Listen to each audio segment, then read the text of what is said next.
இந்த படத்தை பார்த்துட்டுமே அவர் வந்து ரொம்ப பாராட்டினாரு அப்படின்ற மாதிரிலாம் நாங்கள் கேள்விப்பட்டோம். ஸோ நீங்கள் அதை பற்றி ஷேர் பண்ணீங்கன்னா. ஆமாம் சார், ரைட்டு. அவங்க நிறைய படங்கள் வந்து இயக்கியிருக்கிறாங்க, நிறைய படங்கள் நடிச்சிருக்காங்க. இன்ஃபேக்ட் அவருடைய நடிப்புக்கு வந்து நானுமே ஒரு ஃபேன் தான் கண்டிப்பாக. So thank you so much sir. அங்கே ஒரு சில வார்த்தைகள் உங்ககிட்ட இருந்து. எங்கள் அண்ணன் கமலஹாசன் என்கிட்ட பேசுனதற்கு தனிப்பட்ட முறையில் நான் குளிக்காமல் ரெக்கார்டிங் தேட்டர் போவேன் தம்பி. நான் கறி சாப்பிடுவேன், நான் அசைவ உணவு சாப்பிடுவேன், சாமி கும்பிட மாட்டேன். பாருங்க, இது எங்கள் அண்ணன் கமலஹாசன் எதுக்கு சொல்ல வர்றாரு. ஆனால் இதில் எதையுமே செய்ய மாட்டார் ஐயா இளையராஜா. சாமி கும்பிடுவார், கவிச்சு சாப்பிட மாட்டார், குளிச்சுட்டு தான் வருவார், எல்லாம் பண்ணுவார். அவர் பறையன், நான் ஐயன். புரியுதா? இந்த வேறுபாடு புரியுதா? சமூகம் எப்படி கட்டமைச்சிருக்கு பாருங்க. இப்ப யாரு உயர்ந்தவர்? எது உயர்ந்தது? எதன் அடிப்படையில் நம்ம அதை பார்க்கிறோம்? உயர் சாதிக்காரன் சுடுகாட்டு வழியே தாழ்ந்தவன் ஒருவன் இறந்து போனால் அவன் பிணத்தை எடுத்துட்டு போக முடியாது. எங்கோ அல்ல, நாகப்பட்டினத்தில் நிகழ்ந்தது.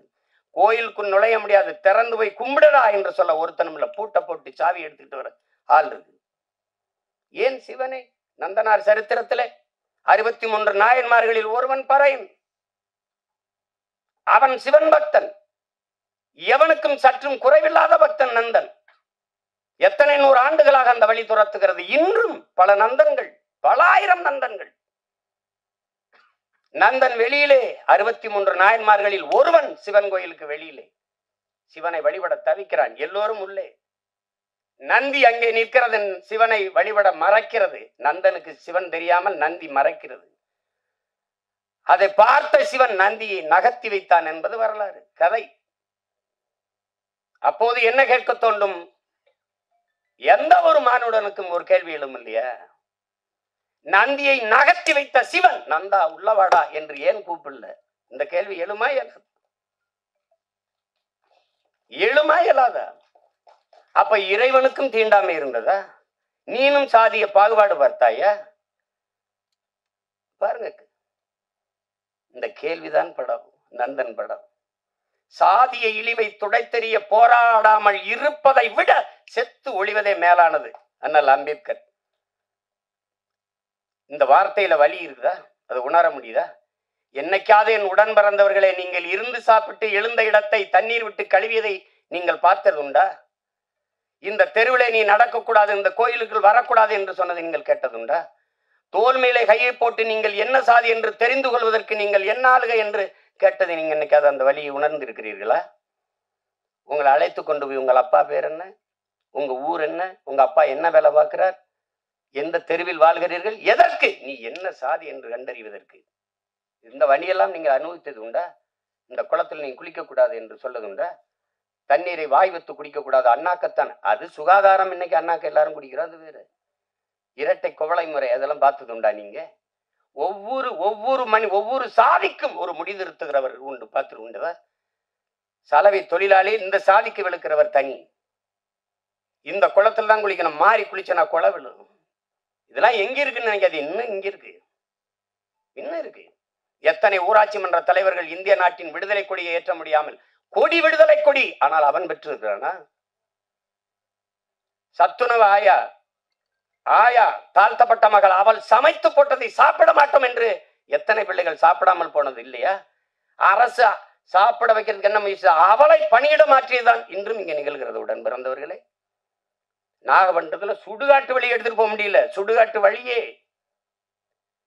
ஆனால் மாவட்ட ஆட்சியர் அங்க போனார், நீங்க எடுத்துட்டு போங்க, நான் பாப்போம்னு சொல்லல, மாற்று வழிதாரம் அங்க ஒண்டி புதைச்சுக்கிறங்க. இதுதான் இன்னும் இருக்கிற நிலைமை. அப்ப அதிகாரத்துக்கிட்டே தீண்டாமை இருக்கு, பாகுபாடு இருக்கு. அடித்தட்டு மக்கள் என்ன செய்ய முடியும்? அது இன்னும் அந்த நந்தனை எரித்த தீ இன்னும் எரிந்து கொண்டுதான் இருக்கிறது. அதுதான் இந்த படம் வலியுறுத்துது. நீங்க சாதியை ஏற்றதாள்களை வைத்துக் கொண்டு சமூக முன்னேற்றம் மேம்பாடு என்று பேசுவது மலக்குழியின் மேலே நீங்கள் போடுகிற மல்லிய பந்தலுக்கு சமம்ங்கிறாரு இந்த அம்பேத்கர். அதான் இங்க நடக்குது, இன்னும் நடக்குது. ஆனா நம்ம சகோதரத்துவம் பேசுவோம், சமத்துவம் பேசுவோம். இந்திய அரசியலமைப்பு சட்டம் கொடுத்தது தமிழ்நாட்டுக்குள்ள 42 தொகுதி ஆதி குடிகளுக்கு, 2 தொகுதி பழங்குடி. ஆனால் அரசியல் அமைப்பு தந்ததை தவிர இந்த கட்சிகள் கொடுத்தது எத்தனை? ஒண்ணும் கிடையாது. அந்த முறை மட்டும் இல்லை என்றால் ஒருவன் கூட ஒரு சீட்டு கொடுத்துருக்க மாட்டான். இந்த காலத்திலையும் பொது தொகுதிக்கு நிறுத்துறதுக்கு, பொது தொகுதிக்கு ஆசைப்படக்கூடாதுன்னு சொல்றதெல்லாம் இருக்கத்தானே செய்யுது. மொத்தமா வச்சு செதுக்கி தள்ளிட்டான் 2 மணி நேரம் 5 நிமிஷத்துல. மொத்தமா. அதாவது ஒரு பெரிய பெரிய அரசியல் பொது மேடைகளை பேச தயங்குறதை திரைமொழியில் மொழிபெயர்த்ததுக்காகவாது என் தம்பி சரவணன் போற்றத்தக்கவன், பாராட்டப்படத்தக்கவன். யாரும் இந்த படத்தை தயாரிக்க மாட்டாங்கன்னு அவனுக்கு தெரியும். இந்த கதையை சொன்னா ஏத்துக்க மாட்டான், பயப்படுவான். ஆனால் பயப்படாம துணிஞ்சு அவன் என்ன பெரிய கோடீஸ்வரனா, பிச்சை எடுத்து அங்க 1000 வாங்கியிருப்பான், இங்க 2000 வாங்கியிருப்பான், இங்க 1 லட்சம் வாங்கியிருப்பான், 50,000 இருப்பான். அதை சேர்த்து வச்சு குருவி சேர்த்த மாதிரி வச்சு இந்த படத்தை எடுத்துட்டான். அந்த படத்தை எவ்வளவு திறமை இருந்தாலும் வாய்ப்பில்லை என்றால் அது வெளிப்படாது. ஆனால் இவ்வளவு ஒரு அற்புத திரைப்படத்தை கொண்டு போய் சேர்க்கிறேன்னு துணிந்து வந்த இந்த மகன் ரவி, ட்ரைடன் ஆர்ட்ஸ் ரவி, எவ்வளவு வேணாலும் பாராட்டலாம். நெருக்கடியான நேரம் தான். நட்புக்காக என் தம்பி சமுத்திரக்கனி எல்லாம் அவன் 3 நாள் தேதி வாங்கினா, ஆனா ஒரே நாள்ல நடிக்க வச்சு மொத்த காட்சி எடுத்துட்டு அனுப்பியிருக்கான். இப்ப நான் நேற்று ராத்திரி இரவுல இறங்கி இப்ப போகணும், திருப்பி உடனே போய் இரவுல எனக்கு மதுரையில பொதுக்கூட்டம், திருப்பி போனாலும் என் தம்பிகள் மேல நான் வச்சிருக்க பேரன்பு. ஒரு தம்பி படம் எடுத்தாலே வருவேன், எல்லா தம்பியும் சேர்ந்து எடுத்திருக்கான். படத்தை சொதப்பி வச்சா போடான்னு திட்டிட்டு போவேன். நல்லா வேற எடுத்திருக்கான், ரொம்ப நல்லா வேற எடுத்திருக்கான். அவன் கூட்டி வரல சரவணை, படம் என்னை அழைத்து வந்திருக்கு, நீ பேசு, படத்தை பத்தி பேசு. எல்லாரும் அற்புத பங்களிப்பு. ஒழிப்பதெல்லாம் சின்ன சின்ன பசங்களா இருக்கிறாங்க. திறம்பட்ட ஆளுமை எல்லாருமே வெளிப்படுத்திருக்காங்க. அதுல குறிப்பா நான் பொறாமைப்பட்டது ஒன்று இருக்கு. என் தம்பி சமுத்திரக்கனியின் கதாபாத்திரம், அந்த காட்சி அவன் நடிச்ச அந்த ஒரு நாளை எனக்கு கொடுத்துருக்க கூடாதாடா அப்படின்னு சரவணனை திட்டினேன். சசிகிட்ட கூட சொல்லிட்டேன், அந்த கதாபாத்திரத்தை என்ன நடிக்க வச்சிருக்கலாம்லடா. ஏன்னா நான் தான் அவன், என்னுடைய கதாபாத்திரம் தான் கனி நடிச்சிருக்கான், அருமையா நடிச்சிருக்கான். அவன் அப்பப்ப அப்படி எங்கேயாவது அவன் பூரா. நான் எனக்கு ரொம்ப பொழுதுனா விஜய் சூப்பர் தான் பார்ப்பேன். என் மகன்கிட்ட வீட்டு திரை போடலாம்னா, அப்ப தெலுங்கு டப்பிங் படத்துக்குலாம் எதுக்குப்பா வீட்டு திரைன்னு கேட்கிறான். அந்த மாதிரி பார்ப்பேன். அதுல எந்த படம் பார்த்தாலும் என் தம்பி இருக்கான். மகேஷ் பாபுவோட நடிக்கிறான், ரவி தேஜாவோட சண்டைய போடுறான், அங்க பாக்குற எல்லாரோட இருக்கான். நான் சொன்னேன், டேய் சசியா எப்போ எந்த படத்துலயும் இருக்கான். அவங்க கேமரா இல்லாம கூட போனாலும் போவாங்க. இவருக்கு தம்பி கனி இல்லாம படப்பிடிப்பு போக மாட்டாங்க இவருக்குல. அந்த நேரத்திலையும் பார்த்தா இப்ப சொல்லியிருப்பான், காலையில 6 மணிக்கு தூங்காம குளிச்சுட்டு வந்துருக்கான். அண்ணன் தூங்கிக்கிறவா கொஞ்சம் நேரம் கேட்கிறான். இப்ப திருப்பி அவன் தேனிக்கு போகணும், நான் மதுரைக்கு போகணும். அத்தனை ஓட்டங்களுக்கு இடையில ஒரு கொஞ்ச நேரம் நில்லுங்கடான்னு இந்த படம் நிறுத்தி வச்சிருக்குன்னா அது காரணம் அந்த படத்தில் இருக்கிற தாக்கம் தான். நான் சும்மா சொல்ல, நல்லா இருக்குன்னா நல்லா இருக்கு, நல்லா இல்லைன்னா அப்புறம் போயிட்டு பேசட்டா. என் தம்பி பொண்ணு பார்க்க போன கதை தான் சொல்லுவாங்கல்ல, நான் போயிட்டு வரட்டா அப்படின்னு. இன்னும் நீங்க இது எவ்வளவு காலத்துல இருந்து இருக்குது பாருங்க. இன்னைக்கு நேத்து நம்மளை தொடரல. பிறப்பு ஒக்கும் எல்லா உயிருக்கும் என்று பாட வேண்டிய தேவை ஏன் வள்ளுவ பெருமகனாருக்கு வந்தது? பகுத்துண்டு பல் உயிர்கள் ஓம்புக என்று ஏன் சொல்ல வேண்டிய அவசியம் இருந்தது? சாதி இரண்டொழிய வேறில்லை சாற்றுங்கால் நீதி வழிவா நெறிமுறையில் மேதினியில் இட்டோர் பெரியார் இடாதார் இழிகுலத்தோர் பட்டாங்கில் உள்ளபடி என்று பாட வேண்டிய அவை பெருமாட்டிக்கு ஏன் வந்தது?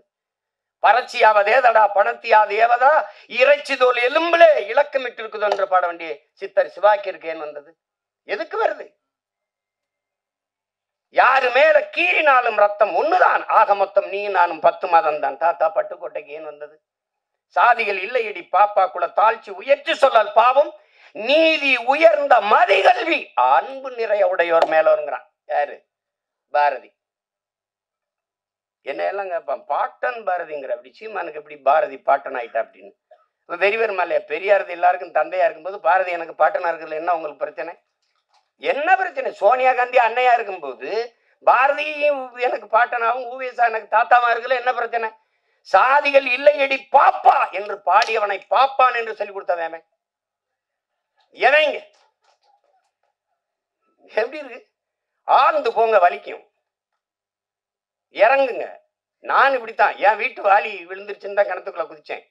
மூழ்கி போகும்போது என் பரம்பரையே உள்ள கிடக்குன்னு தெரிஞ்சு முதல்ல என் வாலி எடுக்கத்தான் இறங்கினேன் நான் கிணத்துக்குள்ள. அது உலங்கி பாருங்க, இருட்டறையில் உள்ளதடா உலகம், சாதி இருக்கின்றதென்பானம் இருக்கின்றானே என்றான் புரட்சி பாவலன். பாருங்க, தமிழுக்கும் அமுதன் என்று பேர் அந்த தமிழ் இன்பத்தமிழ் எங்கள் உயிருக்கு நேர்ந்து பாடிய பாரதிதாசன் புரட்சி பாவலன் தமிழ் வளர்த்தல் ஒன்று சாதி ஒழித்தல் மற்றொன்று என்று பாடல. சாதி ஒழித்தல் ஒன்று, நல்ல தமிழ் வளர்த்தல் மற்றொன்று. நான் முதல்ல ஒழிக்கணும்டா சாதி. என்ன கடவுள் வரி, சமய வரி, கண்ணல் நிகர் தமிழுக்கு நோய் நோய் நோயே, இடை வந்த சாதி எனும் இடர் ஒழிந்தால் ஆள்வது நம் தாய் தாய் தாயேன்னா அதை ஒழிக்கணும்டா அப்படின்னா. அப்புறம் எங்கிட்டு சகோதரத்துவம், சமத்துவம், ஜனநாயகம் ஏன் பேசுற? ஏன் பேசுற? மக்கள் அப்படி இருக்கானா? இல்ல.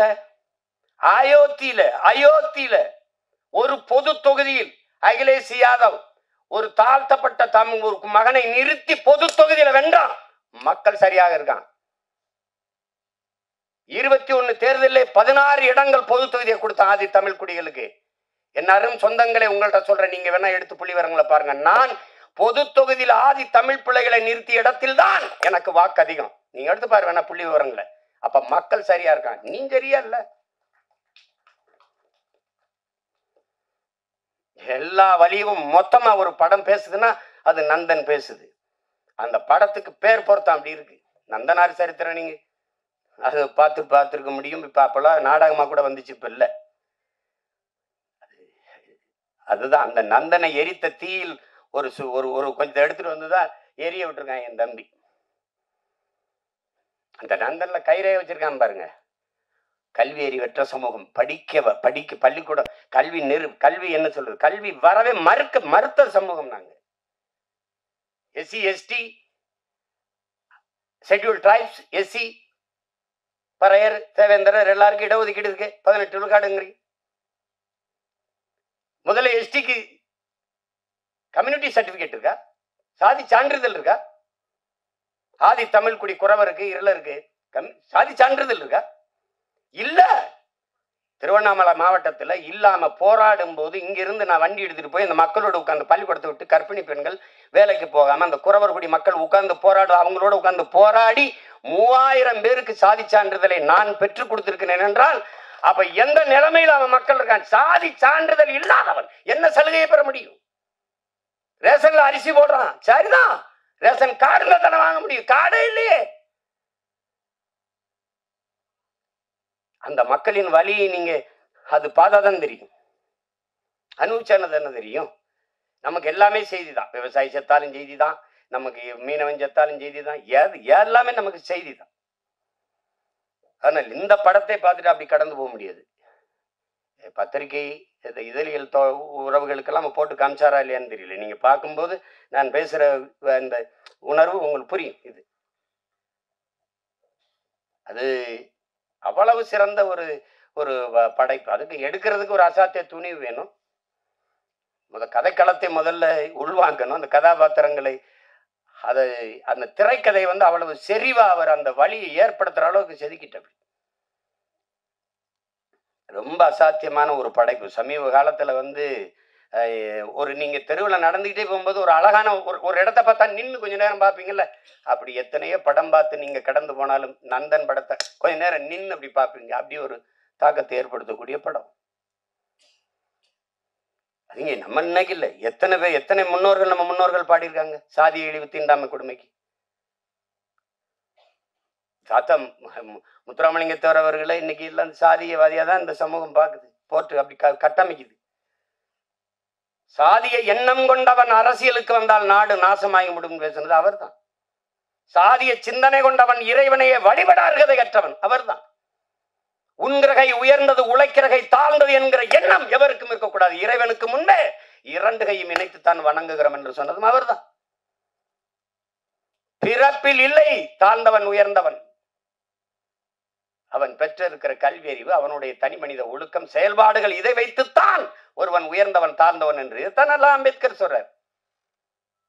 நான் குடிக்க மாட்டேன், மதம் இருந்த மாட்டேன், மனைவி தவிர வேற ஒரு பெண்ணை நினைக்க மாட்டேன், ஊழல் வர மாட்டேன், லஞ்சம் வர மாட்டேன். இந்த சமூகம் ஒழுக்கத்திற்கு என்னென்ன வரையறை வைத்திருக்கிறதோ அதையெல்லாம் கடைபிடித்து வாழ்கிற நான் இழிமகன், தாழ்ந்த சாதி. இந்த சமூகம் எதையெல்லாம் தவறு என்று போய்த்திருக்கிறதோ, ஒழுக்கக்கேடு என்று போய்த்திருக்கிறதோ அதையெல்லாம் செய்கிற ஒருவன் உயர்ந்த சாதி என்று பிறந்ததினாலேயே அவன் உயர்ந்தவன் என்று சொல்கிறாய். இது எப்படி ஏற்கிறதுங்கிறது நீங்களே சொல்லுங்க. இது எப்படி ஏற்கிறது? படம் முடிச்சுட்டு நாங்க ரொம்ப அவசரமா போனாலும் நான் போகவே இல்லை.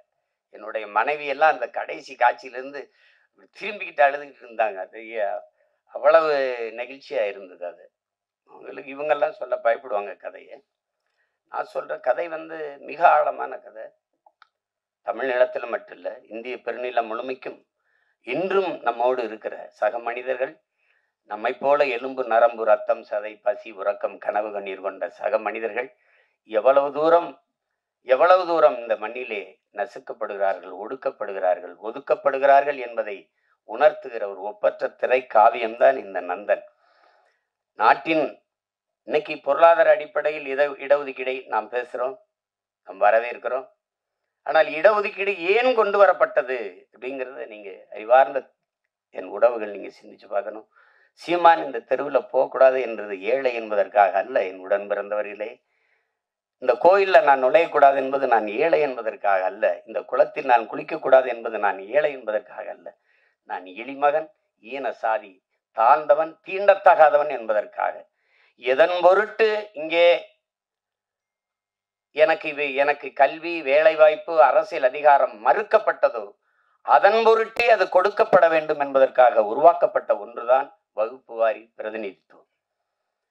அதை நீங்க புரிஞ்சுக்கணும். ஏழை சீமான் நாளை அதானி அம்பானி ஆகிவிடலாம், பொருளாதார அளவுகோல் மாறிவிடும்.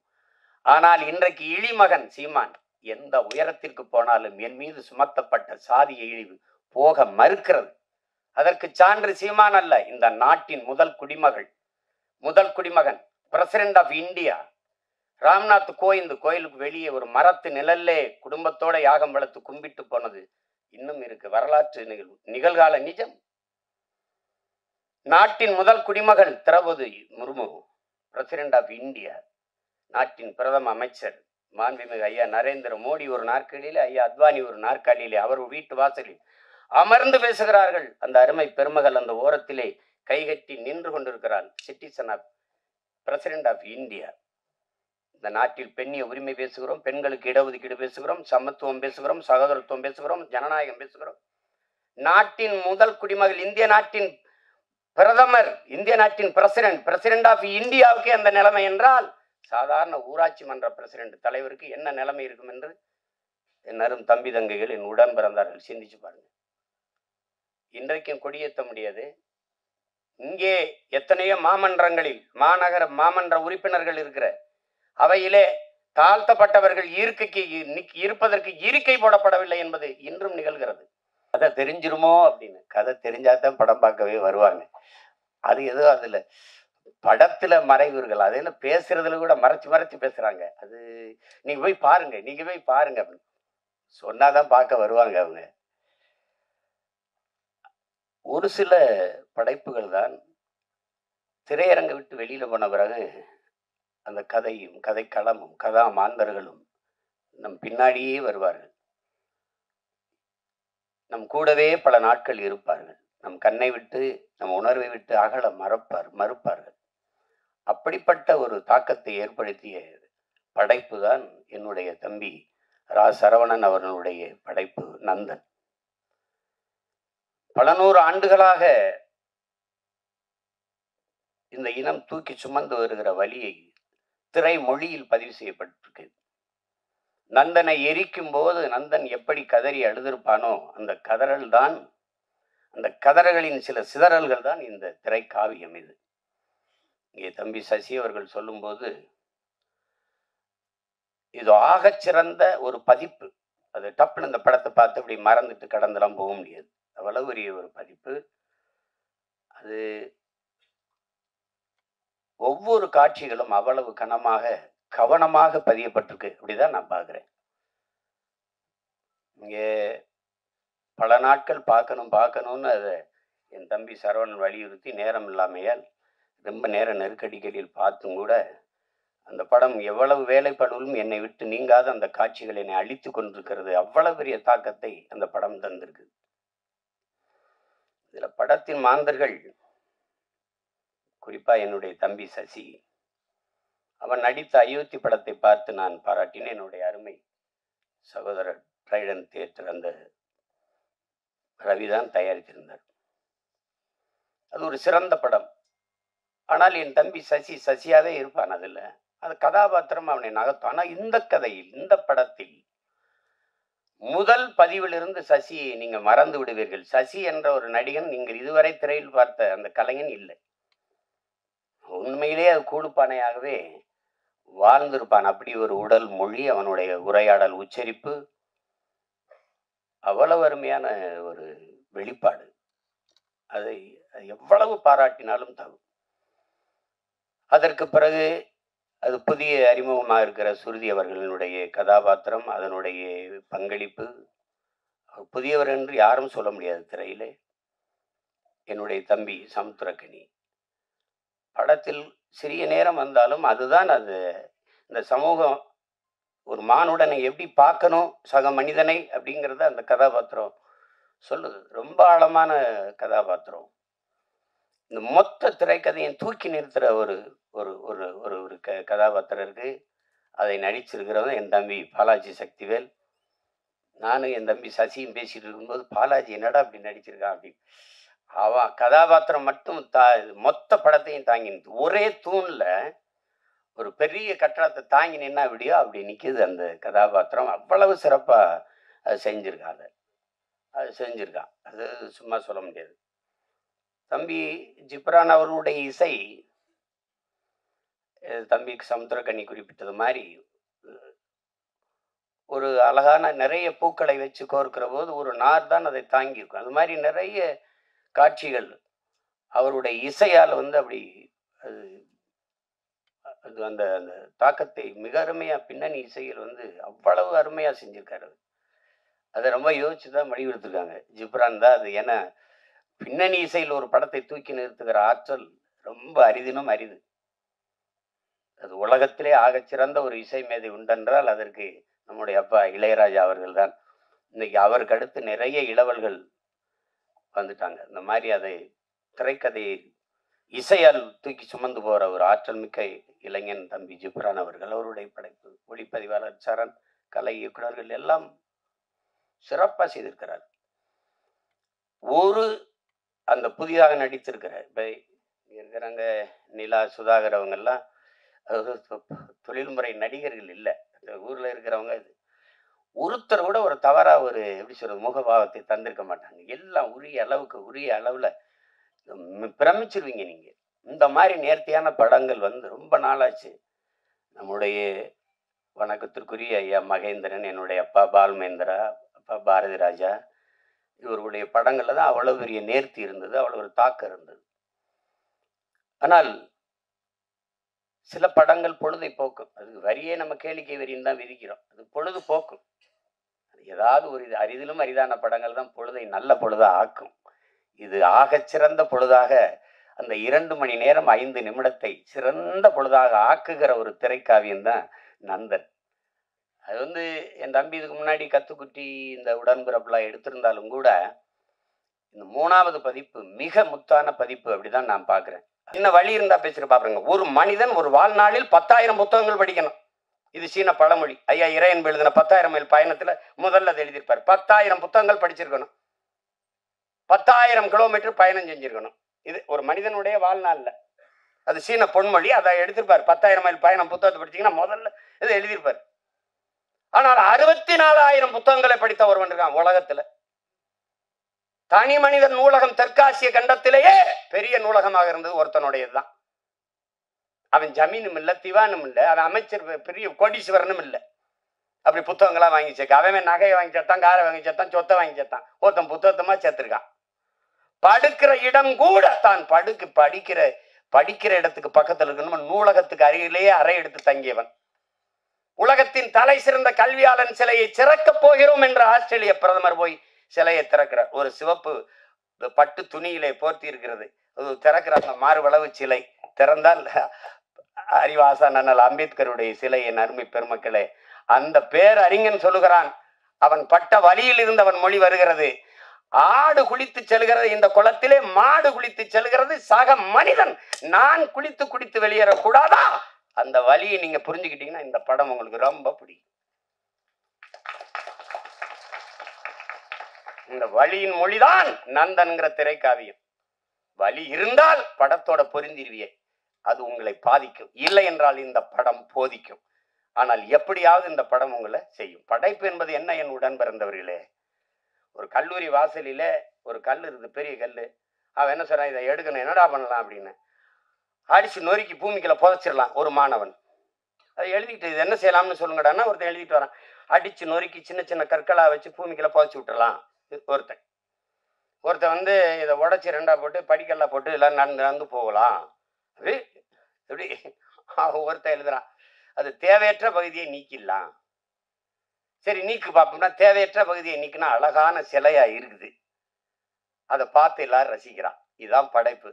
இது தேவையற்றதை நீக்கிறதுக்கான பெரிய முயற்சி தான் நந்தனுங்கிற ஒரு அழகிய கலை படைப்பு. அதை புரிஞ்சு கலை படைப்பு அதுதான். அதை என் தம்பி ஆள் ஒல்லியா இருக்கான், உளி மாதிரி இருக்கான்னா செதுக்கி இருக்கான். உளியே சிற்பியாக இருந்து செதுக்கிய படம் தான் திரைக்காவியம் தான் இந்த நந்தன். எவ்வளவு வேணாலும் நீங்க விட்டீங்கன்னா நான் எனக்கு விண்ணுறுதிக்கு நேரம் இருந்ததுன்னா பேசிட்டே இருப்பேன். அவ்வளவு தாக்கத்தை என்னுள்ள ஏற்படுத்திய ஒரு திரைக்காவியம் நந்தன். அயோத்தியிலே இதே தான். ஆனா அந்த திரையரங்க வாசல்ல தான் பேச முடிஞ்சது, இது மாதிரி பேச வாய்ப்பு இல்லை. இப்ப நிறைய கதையை சொல்லிட்டேன்னா அது இந்த வெளியிடுறவர் என் தம்பி ரவி கோச்சால் கோச்சுக்காரு.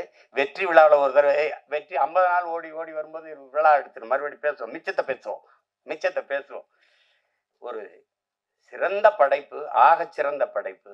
அருமை இளவல்கள் எல்லோரும் இணைந்து ஒப்பற்ற ஒரு திரைக்காவியத்தை தந்திருக்கிறார்கள். இன்றும் நம்மோடு வாழ்ந்திருக்கிற சக மனிதர்களின் வழி அதை திரையில் மொழிபெயர்த்த என்னுடைய தம்பி சரவணனுக்கு என்னுடைய அன்பு நிறைந்த வாழ்த்துக்கள், பாராட்டுக்கள். எவ்வளவு வேணாலும் சொல்லலாம். அவனோடு உடனிருந்த ஒத்துழைத்த ஒவ்வொரு திரைக்கலைஞர்களுக்கும் என்னுடைய அன்பும் வாழ்த்துக்களும். இங்கே இந்த செய்தியை எடுத்துக்கொண்டு போய் நீங்க எப்பவுமே நல்ல ஒன்றை பாராட்டி இருக்கிறீர்கள். இது ஒரு சிறந்த படைப்பு, கொண்டு போய் சேர்த்து இந்த படத்தை வெற்றி பெற செய்யுங்கள். எளிய கலைஞர்கள், இளைய கலைஞர்கள் சேர்ந்து உருவாக்கிய ஈடு இணையற்ற ஒரு திரைக்காவியம். இது வெற்றியடையட்டும். இன்னும் பல சிறந்த திரைப்படங்கள் நமக்கு உருவாகட்டும்.